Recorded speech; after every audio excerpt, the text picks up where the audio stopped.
The surgeon begins by making a linear incision over the pip joint.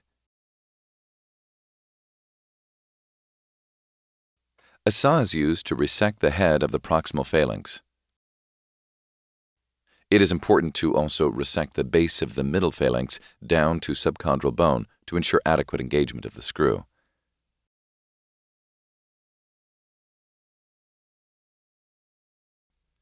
A guide wire is used to manually find the central canal in the proximal and middle phalanx. Using the drill portion of the drill driver tool, the proximal phalanx is drilled to the first laser line.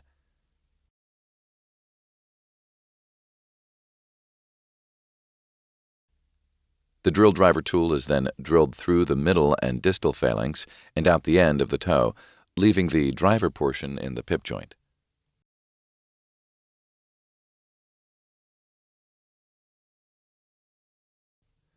The driver is left in the joint to later engage the screw. Using the extra driver in the kit, the screw is inserted into the proximal phalanx until the distal threads touch the bone.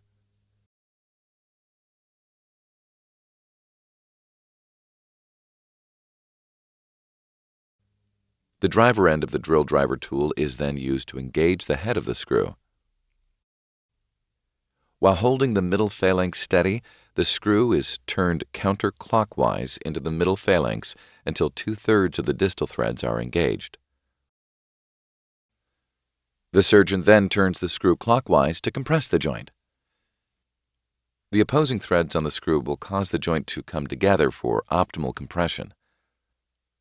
The driver is then removed, and the incision is closed, and a compressive dressing is applied.